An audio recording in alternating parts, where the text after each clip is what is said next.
Hello,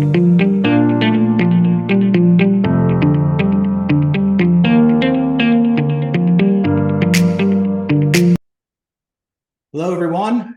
Thank you for joining us today for this edition of Small Business Breakthroughs, brought to you by the Ohio Small Business Development Center at Columbus State Community College and the Dublin Entrepreneurial Center.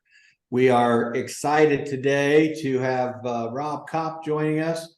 I think it's going to be an excellent program. Rob has been involved in the entrepreneurial game for a number of years and has gone in and out, bought, sold companies over the time, and I think he'll bring a lot of great insight that can help you as you are building and growing your business. As we always do, we'll go ahead and start with our co-partner in this endeavor, and Chaz Frutel from the Dublin Entrepreneurial Center is here. And Chaz, you want to talk a little bit about what's going on at the deck? Well, thank you so much, Mike. Appreciate the partnership that we've had clear back to 2009 and all the wonderful things that we've been able to do together, including other parts of Central Ohio, not just here in Dublin. But it's a privilege to be here at the deck today. We've got over 100 businesses that call the deck their home, and we're just excited to be able to provide such great services to the Central Ohio community. And I would say that only about a third of our businesses that we host here at the deck are folks that live in Dublin, but the majority of the businesses that we host here are folks that live elsewhere. And we have not only offices where we've got multiple people working here for business. We've had up to 7 offices for one company in the past that we've made available, but we have a great start point. We have hotspots where somebody can get in very inexpensively and have 24/365 access, as well as conference room use and things like that, and then cubicles and various size offices and things like that. So we're very excited about what we have to offer, and we've been doing it now for about 15 years, and certainly one of the largest entrepreneur centers in the United States, not just in Central Ohio, and very proud of our graduation rate. We graduated over 200 businesses over time, and to our knowledge, well over 80% of those businesses are still in business today. And that just completely blows away the national average for what we do. So we've got a great community, a great group of people. We have both events for just our tenants, which is a lot of fun, but also events like this that are open to the public. So anybody with more information, I've already posted my contact information up there if anybody would like to talk more about that. And if you do, you email or call me and remind me that you were on this event today, and we can even provide you with a little bit of a discount if you decide to call the deck an office space for you. So thanks again, Mike, and look forward to hearing from Rob today as well. Great, thank you. As I often say, I think the environment, the community, the different things that you get from being around other entrepreneurs that you get at locations like the Dublin Entrepreneurial Center, I think that is extremely important, and it can really help you as you are growing your business to have somebody who's going through similar types of things that you are going through. And it's always interesting that we'll talk a little bit about this in a bit, but the Dublin Entrepreneurial Center is basically within a data center here that's owned by DartPoints, but it was the Metro Data Center, which Rob Kopp owned. And so I would always enjoy being able to be here and having Rob here, and just bumping into him in the lobby or something like that, and he'd be like, "Hey, Mike, I got a question," or "What are you thinking about this?" Or I could do the same thing. And it's a great opportunity. So definitely take advantage of it. Even if you're not quite ready to look at space, I'd encourage you to reach out to Chaz and talk to him, because we do a lot of stuff here at the deck. I'm at the deck today. Chaz is here today. Susie's here today.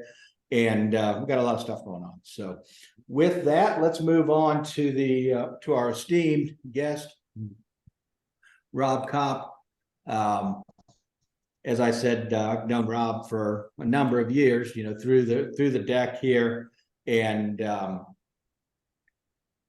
I've had the opportunity to engage with him on various business issues and different issues, and I'm excited to have him on here today. So I think this is definitely going to be helpful for folks.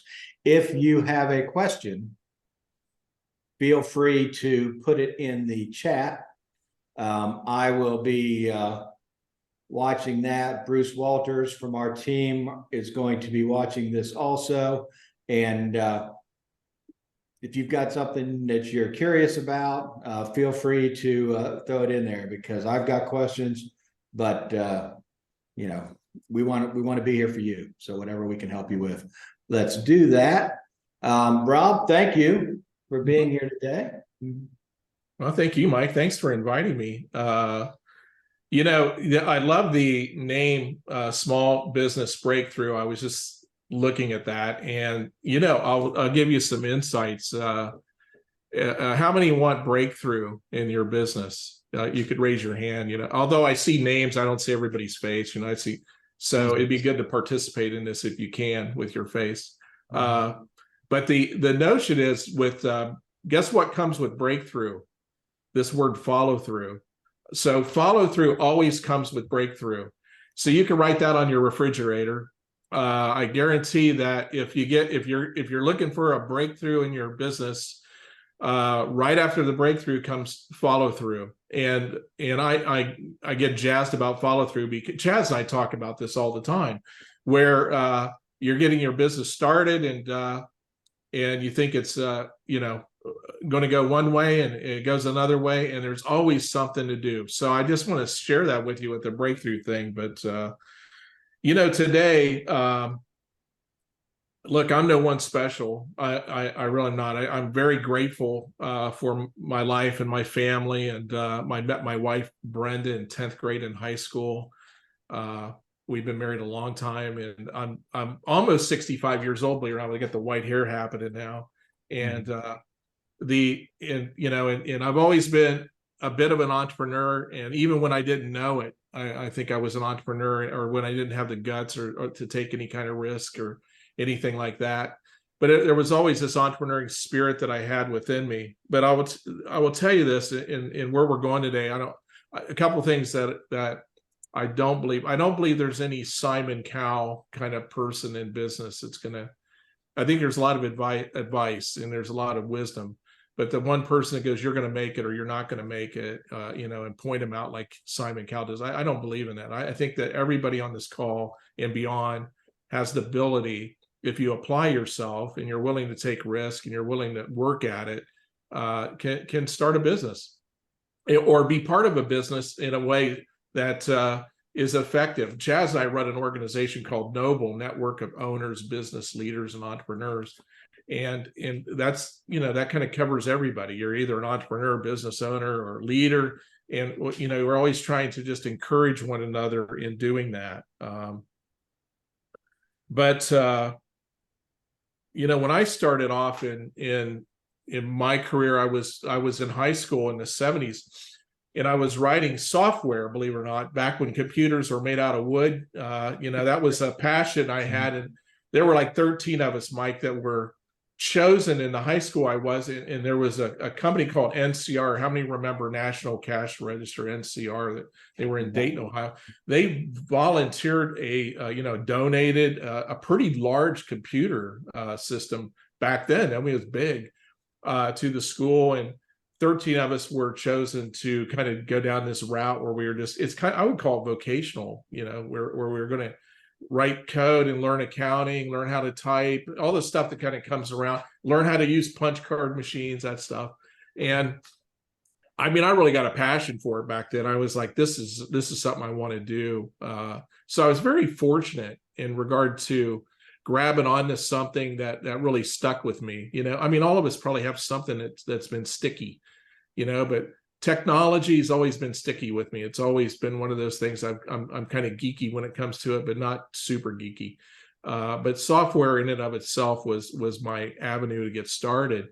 And down as the time went on, I mean, I ended up working career-wise, my very first software writing gig was with the Secretary of State of Ohio, believe it or not. Back in the 80s, we were writing software that were around election systems, like statewide election systems. So we wrote the very first statewide, three of us did, first statewide election system for the Secretary of State, which was Anthony J. Celebrezzi Jr. back then, that long ago.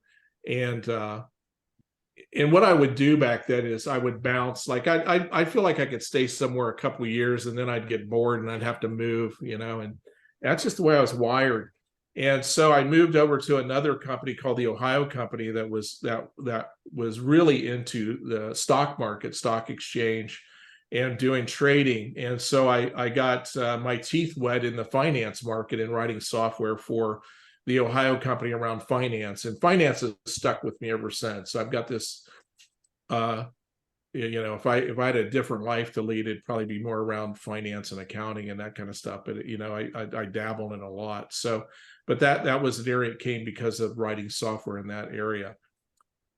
And then this gentleman named Niles Overly came into my life in 1984, and Niles was the nephew, right, Chaz? Nephew of Frank Gates on the Frank Gates companies.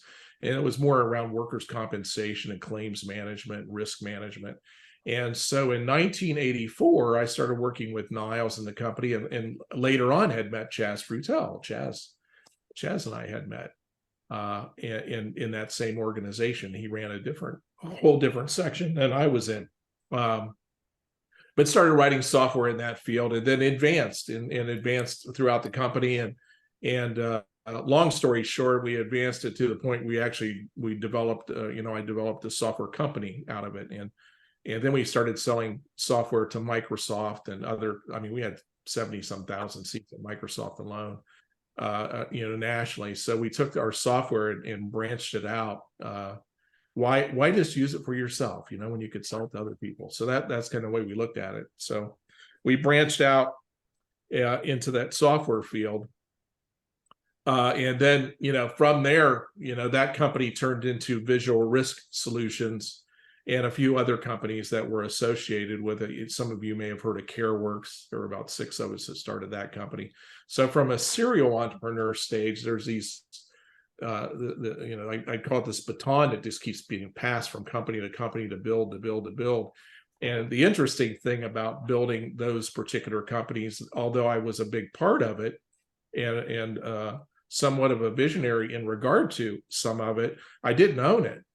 So Niles and their family and others that owned it. And I own part of Visual Risk Solutions, but that was, just a piece of a company. So it's interesting, and maybe there's some of you here present today that you've been working for somebody else and you've been helping them build organizations, and maybe you're at a point in life where you're kind of going, hey, wonder if I could do this myself, And here's Rob over here going, yes, you can, yes, you can, yes, you can.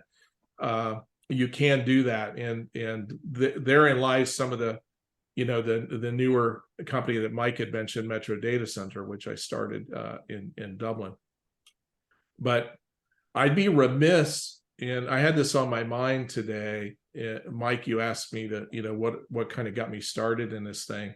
And I'd be remiss if I didn't mention this gentleman's name. So growing up, my dad had a very good friend, and his name is Herb Scott. Now Herb's African-American man. He's probably 95 years old right now. I would call him my second father. And Herb got me when I was in 3rd grade, and we were doing some farming and planting soybeans, and that was not Herb's main job.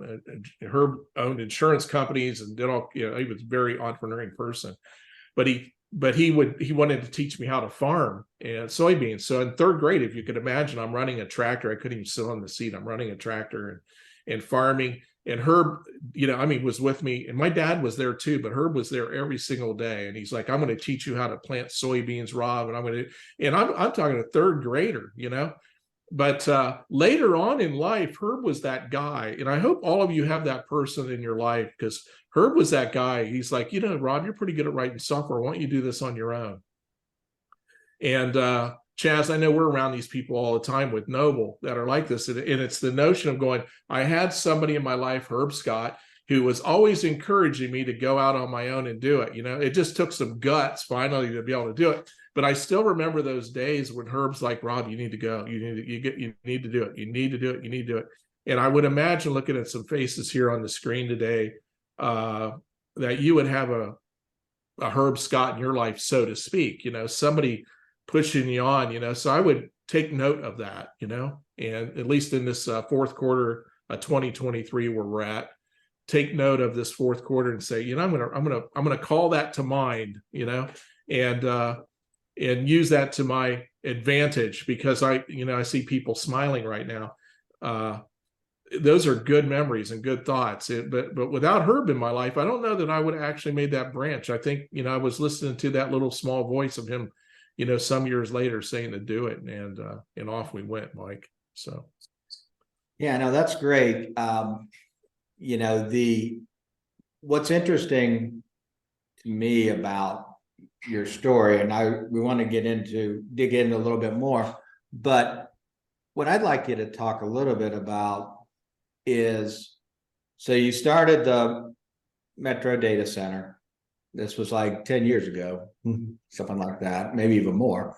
And I love this story because you had, been involved in successful businesses, probably 5 or 6 successful businesses to that point, but you took an office at the old deck and you went back to the beginning to start over, because you could have said, hey, I'm Rob Kopp, man. I've had 10, 5 or 6 businesses. I don't need to plan. I don't need to do this, man. No problem. Talk about how you handled that, because I love the story where, you're working on it, and there's certain things you're going to do on Saturday, there's certain things you're going to do here, in terms of your planning process. Yeah. So I'm one of those people where I feel like, God kicks me out of the nest every now and then, and it's not like I jump out on my own, but back, now I was 50 years old at that point. We had sold the organization, and I'd helped in this in selling, CareWorks Visual Risk Solutions, the Frank Gates organization, to a private equity company.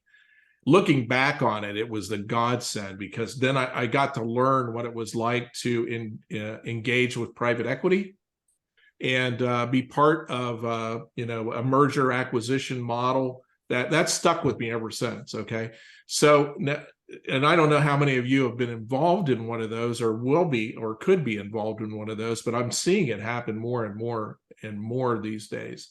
In fact, in Noble, we're working with several companies that are in that stage right now. But what happened, Mike, was Niles, who was my business partner with Metro Data Center, owned all these companies, and there was a shift in the family, and that happens in family-owned companies. The shift happens, and they go, well, I've got, a patriarch dies or something like that, and it causes the whole organization to shift. And so they sold the company to a private equity organization, and I stayed on with them and helped buy. I think we did 8 companies, and I mean, like in a year and a half, help find and buy and I call it assimilate 8 more companies. And so I got to be part of that, which then again, I got more, a little bit more, stable in the area of merger acquisition and what that was happening. So that was a big plus. I'm looking back at the pluses. We got to always do that. Always try to look back at the pluses. What were the big pluses of that time? Well, yeah, they sold the company and there was a big change. Guess what? We're all going to get fired, and hallelujah, that kind of thing. And that's what happens basically. So we're all, the merger acquisition happened. Within a few years, all the management leadership team had been dispersed, and I was one of them. I was 50 years old, and I'll never forget. I was 50 years old, and I'm thinking, okay, well, now I got to start all over again. And just so happens that 2 things were major influences there, Mike, even before Metro Data Center was put together. And one of them was Niles Overly, who was the CEO of all those companies, was a friend of mine. I made it a point to have lunch with him every 3 months. I made it a point. I thought, I'm going to do it. I'm going to relationally make it a point to have lunch with this guy every 3 months, and we're going to talk about something. So every 3 months we would meet at the Columbus Fish Market and have lunch, and he eats really fast. So it was about a half an hour lunch. We didn't solve any of the world's problems, but we kept our relationship alive. Okay. Kept our relationship alive. So this relationship was still cooking. And he was a mentor to me growing up in business. And then the second one was this guy named Chaz Frutel, who's on screen here today. So Chaz calls me out of the blue one day, and he says, "Hey, Rob, what's up?" And I kind of gave him a little bit of the ammo, and he goes, "I want you to come over to the Dublin Entrepreneurial Center and have lunch with me, and I want to talk to you." So I kind of felt like that, and I'll be honest with you, that was a divine appointment as far as I'm concerned. It was, not to put any pressure on you, Chaz, but it was a divine appointment. So I'm coming over this deck thing. I don't know anything about it. And it was over on Post Road, and there were just a few companies in it. And Chaz has given me the spiel of, hey, being part of a community. And I needed some office space. I needed a conference room. I'm building my company, because guess what? Entrepreneuring people are always thinking, always planning, always building. If that's you, raise your hand. Yep. And so it's just, you don't turn that engine off, and Chaz is like, okay, I don't have any offices, but I got a cubicle over here you could share with this other business. And remember that, Chaz? And so I did. I shared a cubicle with another business, and then I used the conference room, and then I started formulating Metro Data Center at the deck. Now, in alignment with that relationally, Chaz had introduced me to he is a very connected person and a very generous person. And he said, "Rob, I want to connect you with whoever you want to be connected with. Who do you need?" I said, I need to meet the head of economic development at the city of Dublin. And I want to meet the CIO of Ohio Health. Because I really wasn't sure yet if I thought with the CIO thing, maybe I just go work for Ohio Health and I'd work for somebody else, and it'd just be an easy way to keep going. And so I had that in the back of my mind. And then the city of Dublin, I thought, well, there's some connection there because they have a fiber network and stuff like that. So Chaz introduced me to Dana McDaniel and the CIO of Ohio Health, who down the road both became instrumental in Metro Data Center as customers. I mean, instrumental, crazy instrumental. So thanks, Chaz, for that, by the way. And but Metro Data Center, Mike, what I did, I built a business plan. So if you're on here today and you're an entrepreneuring individual and you're thinking, I'm going to start a business, and you don't have a business plan, I'd say you gotta figure that out. I mean, that has to be figured out immediately. That's how I'm wired. Because when I did my business plan for Metro Data Center, remember what I told you, I was meeting with Niles every 3 months, having lunch. Well, this particular month, August of 2011, we were going to have breakfast at Bob Evans. So I sent him my business plan the night before of this data center. I'm like, I got this idea of the data center. I sent my plans out. And he comes to breakfast. He goes, "Oh my God, Rob," he goes, "this is exactly what I want to do. Can we do this together?" And, now he may tell this story different, but I remember exactly how it happened. And you could giggle about that. But we shook hands and we fired this company up 50-50. And that was the very beginning, Mike, of the data center journey of, we'd already done software, might as well do hardware, try that out for a change and stay within that realm. But that's what started it all up. So, but the thing about that is you started the data center and you came over here it's over here on Metro Place in Dublin. But it wasn't just the data center. Right. So you also had the entrepreneurial center with that. So it'd be one thing if you were saying, okay, I'm going to focus on the data center because there's a revenue path, and you had all that kind of stuff built in. But to come in here and say, okay, I got this extra space, let's create the entrepreneurial center kind of as it kind of looks now, the cubicles and the offices and different things like that. I mean, what was your thought process there? Because that is not something you were familiar with, I don't think. Obviously Chaz was involved. Right. So Yeah. that helps, but still. Well, I'm definitely a big fan of community, and once you've been to the deck and contributed to the entrepreneurial center in the community, it's sticky. It sticks with you. And so now keep in mind, I'm coming after a $12 million data center that's built in this building.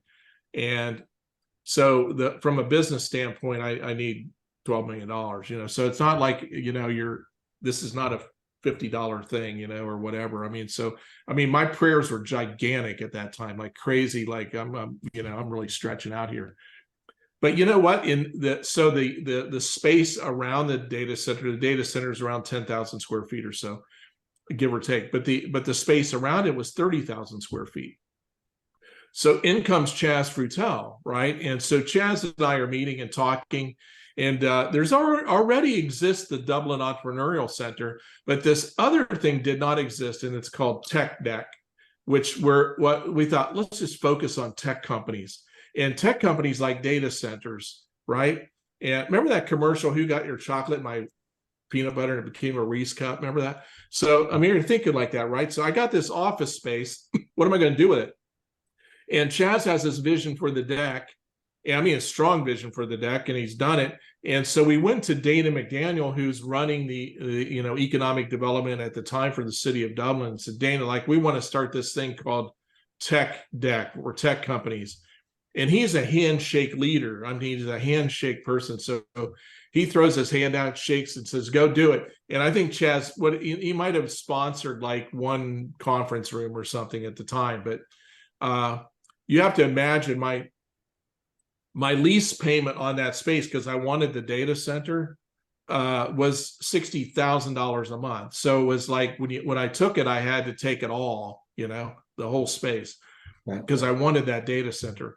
But the tech deck became an integral part of the other space around the data center. And then Chaz Frutel, obviously, as part of that leadership mechanism, actually made it work. In fact, the funny thing today, when you go to the deck, we called it sticky floor because we had all the carpet pulled up and we had new carpet put in. The floors were all sticky while they did that. And we didn't have any offices there, no cubicles, no nothing. And we didn't know how to sell office space. Keep in mind, I'm in technology. I don't know nothing about selling office space or how to build this office community. Chaz had all that. So we went, talked about this. We were having difficulty presenting an office that didn't even exist. There's some floor space, and we're like, we'll build you an office. And these people are like, well, I don't see an office there. How do you going to build me an office? I don't see it. So Chaz, we actually took tape, and Chaz and me, and I'm pretty sure this is Chaz's idea, to put tape around and make an office out of tape, right? So we're just taping the floor. It looks like an office. Can you guys work with me on this? So, and see it in your mind. So you're walking through the space, and there's all these tapes on the floor. They look like offices. And I think they even had a little door on them, like a tape. This was masking tape, right? And so every single office was some masking tape. And then, believe it or not, Chaz Frutel sold every one of those offices that before they were ever built. So when he'd sell an office, he'd go in and take like red masking tape and put a little red X in it in the middle of the floor. And then so you go, well, that one's already sold, so we got to build it. And it just started happening, right, Chaz? And it was amazing. I don't know if you want to add anything into that, Chaz, but you're more welcome to. But there's something to seeing, right? I like where it says faith, the Bible, faith is being sure what we hope for, certain of what we do not see. But sometimes you got to see it, And this is one of those things where we're seeing these offices being built in here. And then it was funny, like some people would get a chair in this little taped area, right? And they put a chair in there and have a meeting in their office before we would build it. It was so that tape on the floor was the secret sauce. And now go ahead, Rob, Chaz. just real quick. The funny thing is we had little taped doorways. Yeah. And people would go through their taped doorways. They would not walk over where the future walls were going to be. They actually walked through the taped doorway. I mean, it was just kind of humorous to watch, but it was an amazing process to see people come in and actually, because they could see it, with tape on the floor, and that's all there was. tape on the floor, they would Yeah. start renting offices. And it was just it. But walking through their doorway, taped doorway, was probably the funniest thing of anything that happened. It was amazing. You know, in the data center, there are cabinets. There are cabinets that are built in the data center to put your computer equipment in. And those cabinets are, you know, $3,000 a piece. And I was building, you know, 30 at a time in there. And so you can imagine how much money that costs. But the tape on the floor in the data center was an empty cabinet. So if I brought you into data center and you were going to put your, you know, equipment in the data center and we're going to build in there and all that kind of stuff, co-locate is what it's called, co-location data center at the time. I had to have cabinets and I had to have them ready to go because people would then buy it right there on the spot, right? So let me ask this question of you, and while you're taking notes today, if you are, I would put this on your refrigerator because I'm a big refrigerator person. You know, if you want to put something on your refrigerator, throw this on here, on there, so it'll remind you. I'd like to know what your tape on the floor is for your business, right? I mean, because you got to have one. What's your tape look like today? What is it? Everybody's going to look a little bit different. But hopefully it sparks something in your imagination to go, wow, because here's Chaz. Now we're trying to sell offices that don't exist, right? And listen, I'm a guy, so I know how this we just have a hard time visioning any of this stuff. Like, hey, I'll build you an office over there. I don't see it, you know. Of course, now Susie'd be like, I see it. There it is. And she'd be designing all over the place with this office, you know. We got none of that. So it's just, you know, tape on the floor seemed to work. So I would encourage you today, this is no empty wish, I'm telling you. What is your tape on the floor of your business? What do you need to attract people and to get your point across to others? So Mike, now data center wise, you know, I'm one of the things in 2023, Chaz and I talk about this a lot, is I'm a firm believer in staying in your swim lane. So if let's say, you know, Raymond, Tanya, Bruce, let's say there's an Olympic-sized swimming pool and there's 10 lanes in it. And I don't know you guys, but I guarantee this, you could probably operate in 4 or 5 of those lanes at any one given time and jump over and maybe even help somebody else in their lane. But I really feel like in 2023, it's one of those things where we just need to pick a lane and stay in it. And find something that's a strong passion that you have. Like data center at the time in 2011, when we fired this thing up in January of 2012, I mean, I'm burning $100,000 a month. And I thought my break even was somewhere around 12 months, you know, of that. And it ended up being more like 18 months of that because it just was a lot more expensive. That stuff's just crazy expensive. So while you're planning and putting your plans together and working it, just understand that it may be deeper and wider than you thought, you know, and you need to plan accordingly in regard to that, you know, work at it. So you're going to go, well, how did you take care of that difference between, you know, 12 months and 18 months, Rob? Well, we sold stuff, you know. I mean, we focused on selling stuff because nobody drove by and threw money at us, you know. It was constant. I mean, so it was never ending. But Mike, that was the impetus of the deck and how that thing got started as well. So it was a big part of Metro Data Center. I don't think you could actually separate the two at the time because a lot of deck tenants, some of the data center customers actually had offices right there in the deck, you know, right? Because they want to be close to their stuff. Yeah, yeah. I forgot about the tech deck part. Yeah.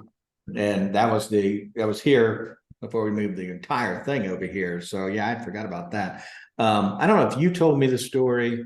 It kind of goes along with what you're talking about with the tape on the floor, but I don't know if you told me or Chaz told me the story. Wasn't it the city of Dublin where there was the space for the rack or something in there? And I don't know if Dana came in and you're showing him this and he's like, no, this is mine right here.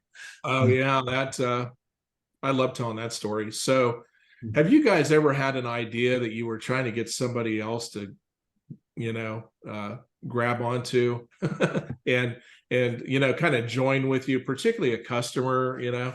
So in the data center, if you could imagine a cold row, which had sliding glass doors on it, but it had like 18 racks, 18 cabinets. Okay, very expensive area. It's just if it were a storage garage, you'd have 18 garages, but it's in the data center. Well, I wanted the city of Dublin to partner with Metro Data Center in sharing those racks with other small businesses from an economic development standpoint within the community. And Chaz and I had talked about this many times.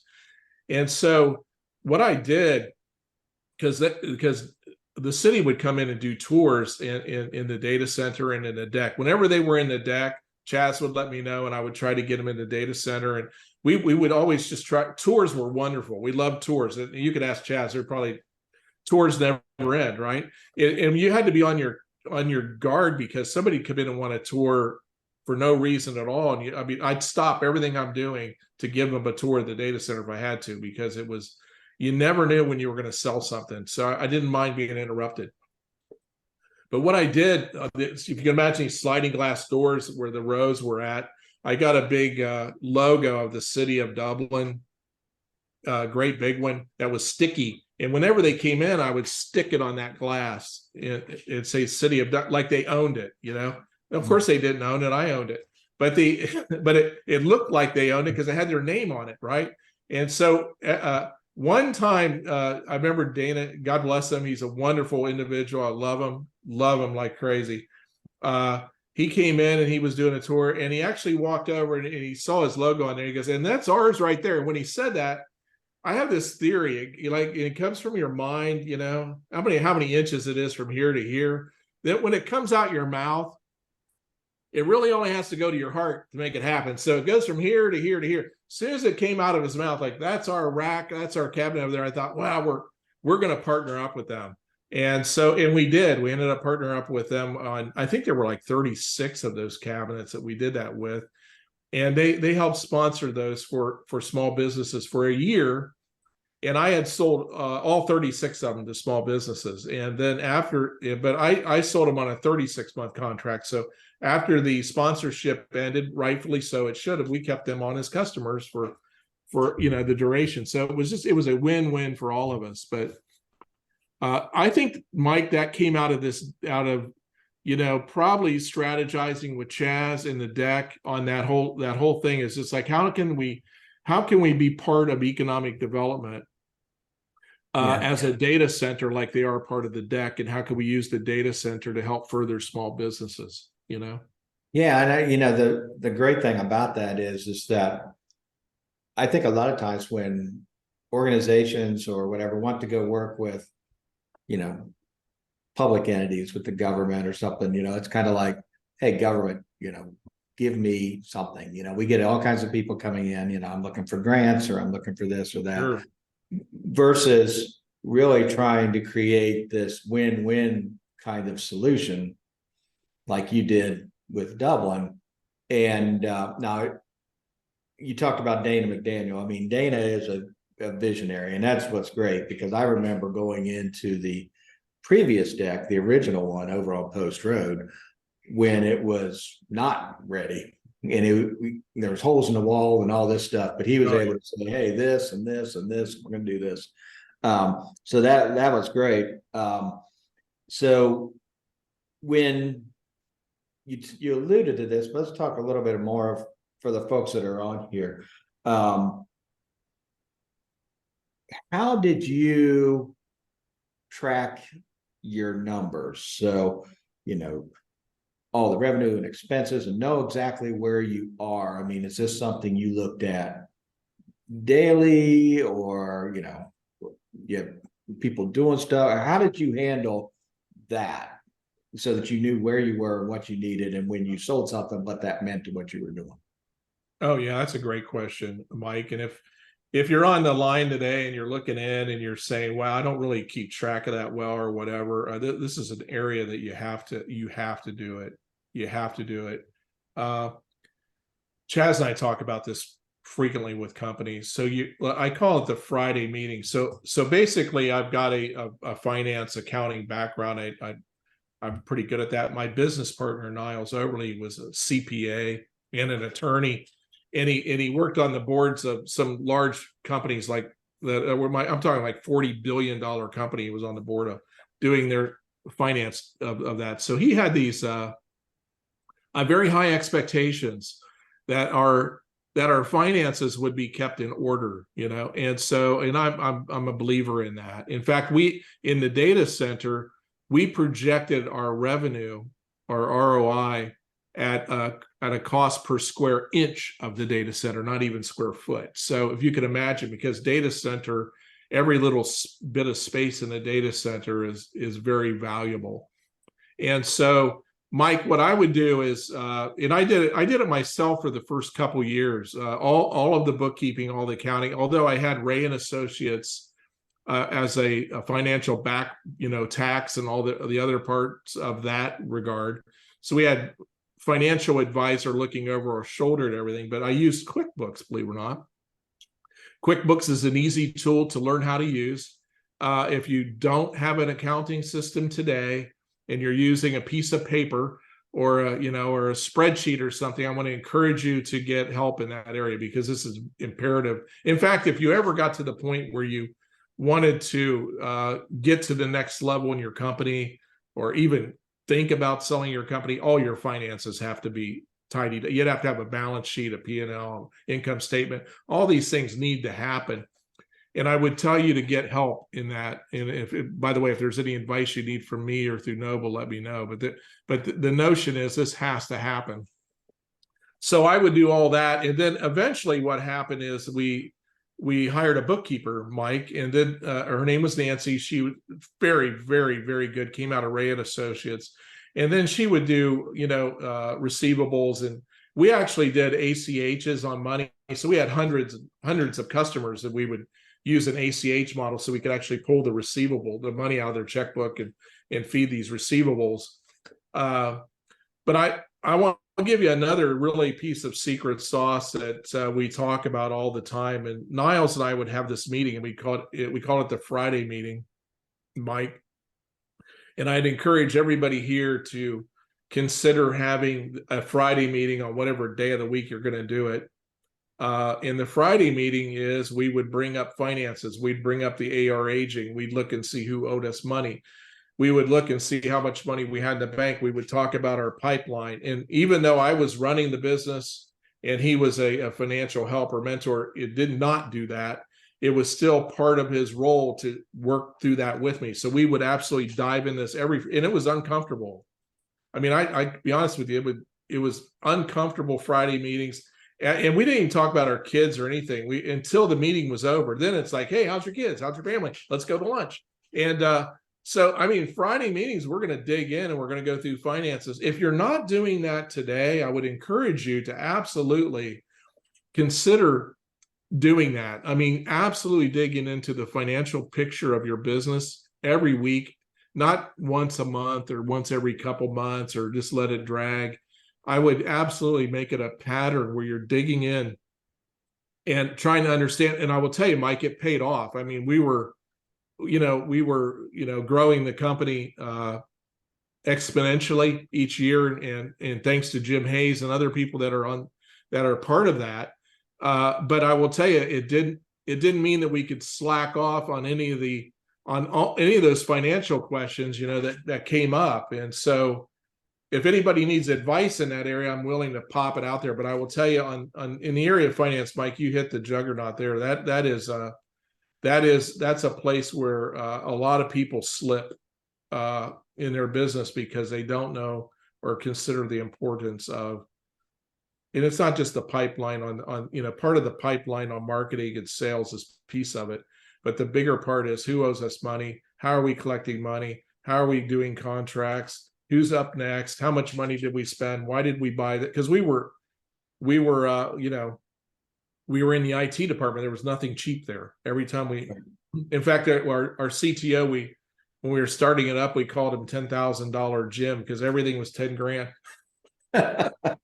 Everything was 10 grand or more. So, and he'd laugh if you said that to him today, I'm sure, but it wasn't because he wanted to, it's just because it was, everything was, done that way. But no, that was very important. I'm glad we got to talk about the Friday meeting a little bit, because if you've been around me at all, you're going to hear that term constantly.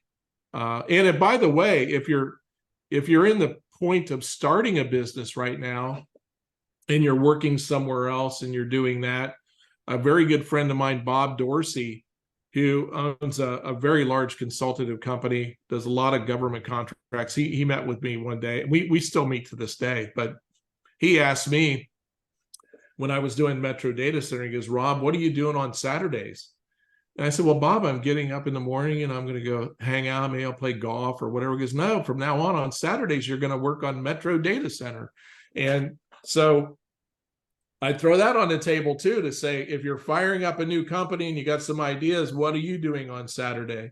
You know, what are your Saturdays? Like, maybe that's where you get your cup of coffee and you work on your new business every week. So Yeah. So let me ask you this, and I guess from an advice standpoint for the folks on here, because you made the point that those meetings sometimes were uncomfortable, because, you know, maybe you weren't quite where you wanted to be, or, you know, you had to, you know, kind of justify what was going on and things.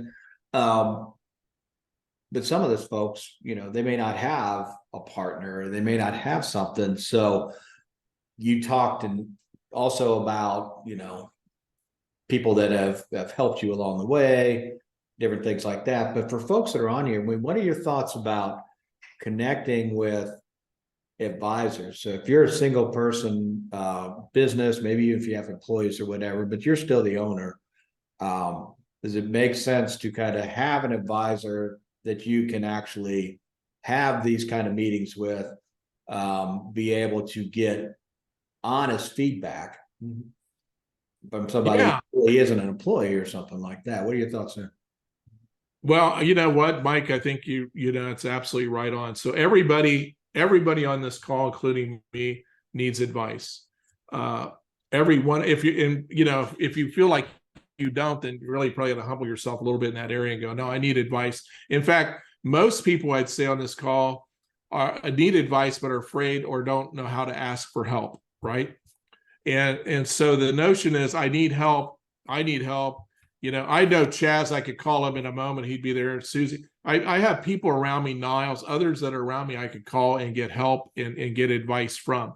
I think advice is worth its weight in gold. It's absolutely what is needed. In fact, if you're, and we talk about this a little bit, if you feel like you ever had a Coca-Cola that kind of lost its fizz, you know, and it tastes kind of flat. If you've lost your fizz, so to speak, you know, in some of your business ideas and how to put them away, you need somebody around you that could actually shake that up and bring it back to fruition. But I tell you what, Mike, everybody needs advice. And that's one of the things we've done with Noble Network of Owners, Business Leaders, and Entrepreneurs is try to provide some business advice in not only startups, but also companies that are a little bit farther ahead, that are, you know, just trying to make it to that next level. You know, and I always joke about this, the first $1 million level is the hardest to hit. After, and Chaz will tell you this, after you hit $1 million, the second one's not as hard as the first one. And it's just not. And so, but there's a notion of getting to that next level. And it's about, you know, absolutely putting our feet to our prayers and doing the work, doing the marketing effort, doing the sales effort. And part of the reason the Friday meetings were tough is because I knew I was going to pick a scab off every time, not only on finances, but, oh, I didn't get this deal, or I'm trying to get that deal, or because we talked about everything that had to do with the business. And it was good to have my partner there with me to do that. In fact, if you have a business partner of any kind of sense, you should be doing that now. But in partnerships are difficult, and it can be very difficult. So I'm a big fan of getting help and asking for help and getting it, Mike. I really am. So I've got this presentation that you did for Noble, I don't know, a month or so ago, a couple months ago. And one of the things that I like here is that you've got a slide here that says finding your balance. But the thing about it is, it says the things I get distracted by are never as important as the things I get distracted from. So a lot of times entrepreneurs, they have this shiny object, syndrome where, hey, I can go here, or their friends and family. Hey, you're doing great here. You ought to do this, things like that. What do you think there? Yeah, that's crazy. But it's normal. I think, in a lot of cases, in fact, I know one entrepreneur, she's been in the legal field. She's in real estate. She can sing like nobody's business and can sing at a wedding. She can make cupcakes, and she does cupcakes at weddings. But she's entrepreneuring, and at some point, when you give something a little bit of your spare time, it's going to turn out to be that way. So I go back to this swim lane piece, Mike, where look, you're going to have ideas, write them down, put them in your journal. That's what I do. I journal. But I'm trying to stay in the swim lane of my business. For instance, Metro Data Center, we started off co-locating. Then we went into, and this was all in my business plan. My business plan had every one of these steps in it. Went to co-locating, then we went to cloud. And I had a third-party vendor that I did cloud with until I bought my own. And eventually we spent millions of dollars on our own cloud equipment. This is computer equipment. So then we did our own cloud. Then we went into fiber networks and worked in the city of Dublin on Dublink and other parts. But every bit of that was just to feed the data center. I didn't go off on any kind of tangents with the money or any of the spend. It all focused on the data center. So Mike, to your point, stay in the swim lane of your business and don't get outside of it. But if you got other ideas, put them down and then make a call. But don't try to do 4 or 5, disparate ideas at one time. Right. Now, like Chaz is wired to do as many as you could imagine, but his are all generally centered around his core infrastructure of his core business.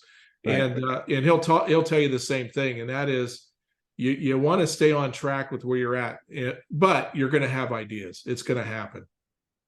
Absolutely. So when you and Chaz are talking to folks, and I'm in some of these meetings too, that with entrepreneurs that are coming to you through Noble and things, what are you seeing as some of the key things that they're wanting, that they need to be thinking about, different things like that? Mm-hmm. Yeah. So the interesting thing there is it depends on the size. Let's go with the smaller, and Chaz is very good at this. So on the smaller startups where it's an idea, it's really just how to gather and assemble the cost structure for the idea, how to make the idea happen. By the way, nobody's driving by and throwing money at people, right? So how to, everybody needs legal help, everybody needs accounting help, everybody needs financial help at that stage to some degree.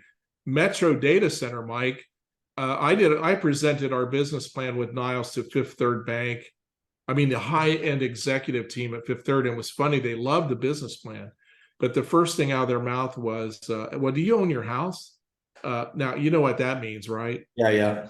House, and so Niles and I walked out of the meeting and went, well, we're going to finance this ourselves. So we'll just scrape all of our money. And he had a lot more money than I did. So just scraping this money together and doing notes and things like that with one another and doing it that way. But it's all, and Chaz would say this, many of the people are lacking clarity. So within Noble, one of the very first things we talk about is purpose. What's your purpose in 2023, 2024? What's your business purpose? How does that fit into your, personal purpose? And right. Then bring clarity to that purpose and bring clarity to your business. So those 2 words, another couple words to throw on your refrigerator there, purpose and clarity, those are 2 words that need to do their work. And along with that becomes, advice and direction. And the other part is you just got to go for it at some point. You got to be willing to take the risk to make it happen. Right. So you mentioned earlier, here we are in the 4th quarter of the year. And for businesses that, have been in business, even within this year, this is the only business year. So what do you recommend that they do during this 4th quarter to kind of, hey, look at their business and look at the future of their business? And if they need to think about kind of pivoting or tweaking what they're doing, what would you recommend there? I think that when all's said and done, there's more said than done. So, I think going back to what are you going to do Saturday? And, I think apathy, we live in this time where apathy, where apathy is, right? Apathy leads to passivity. Passivity leads to loss of vision.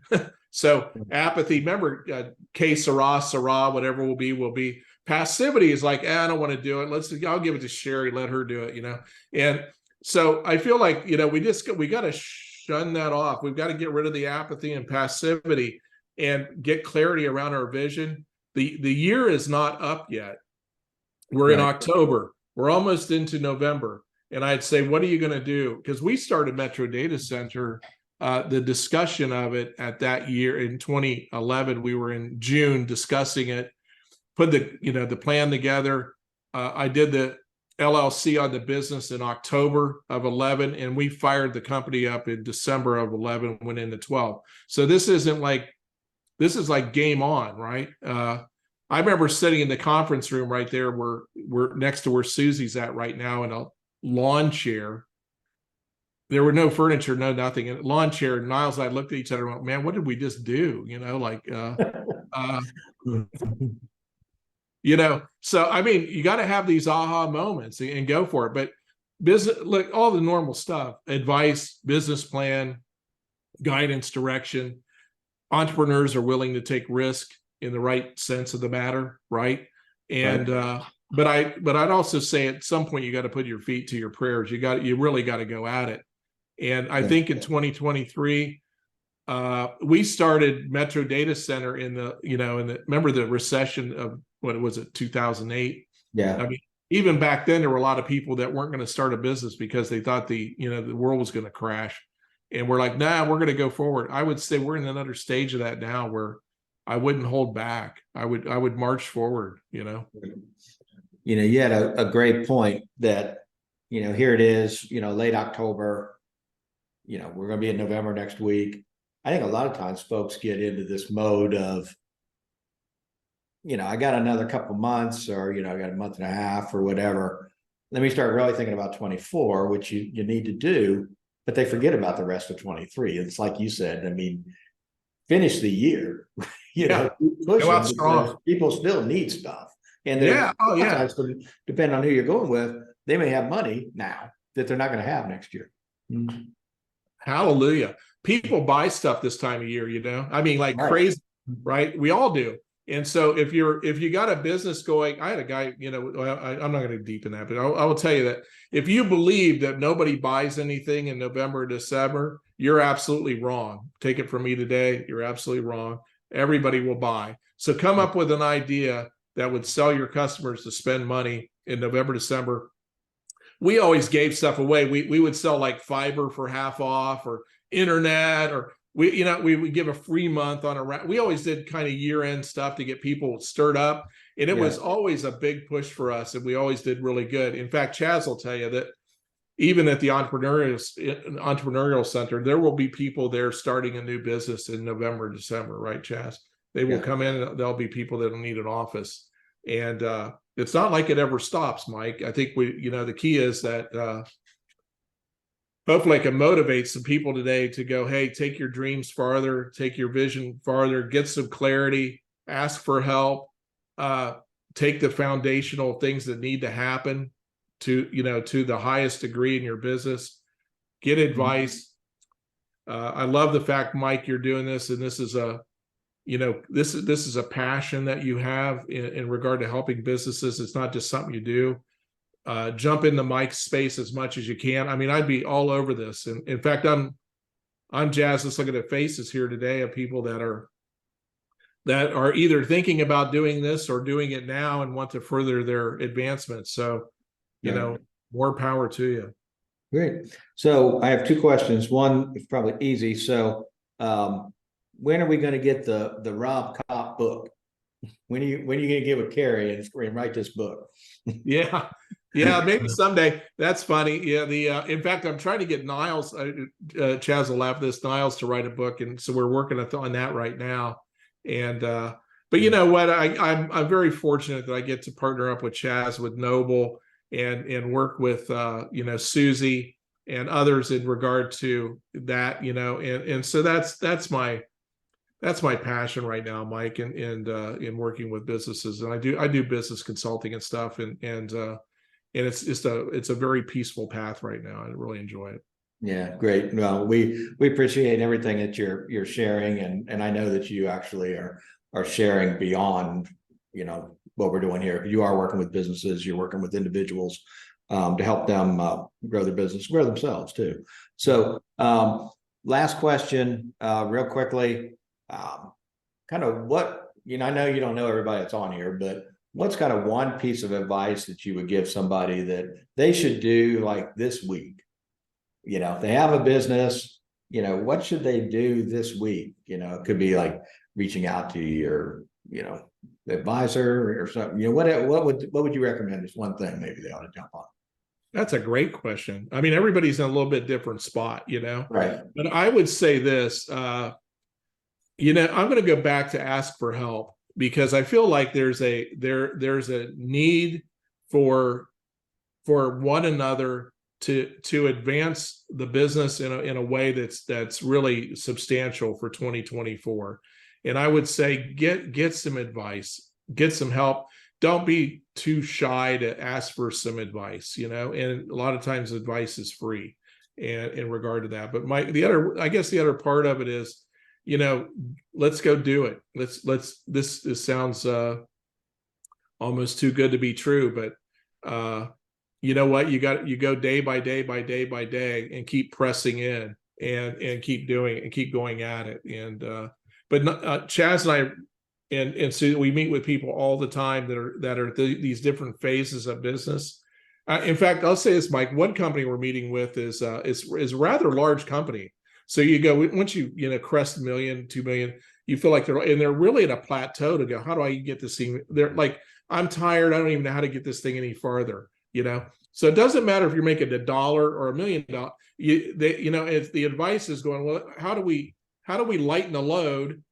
You know how you do that? You get the right people on the bus, right? Right. And so it's all about getting the right people and the right vision for where you're happening. But clarity happens at every level. So I think that's my advice right now is ask for help. How's that? That's great. That's great advice. That's great advice. So with that, we're going to wrap up. I want to thank everybody for being here. And obviously I want to thank Rob for sharing today and everything that you were able to bring to us. It's absolutely, I know I'm blessed to be able to know you and be able to work with you and the other folks, Chaz, Susie, all of my team. It's a great opportunity for us to do what we love and really help businesses grow and help individuals from that perspective. So thank you for joining us today. This is a great opportunity. And for those of you that are on here, we will have this up on our YouTube channel. And if you go to YouTube and link or search just Ohio SBDC, I think we pop up first. And check out this one, check out some of the other episodes. Chaz has got one. We've done a number of them. I think this may be the first episode of our 3rd year of doing this, which wow, is pretty amazing. So go ahead and jump on that YouTube channel and check that out. And we look forward to seeing everybody next month. We've got some really exciting things. Matt Yerkes, who's also a serial entrepreneur, is going to be on next month.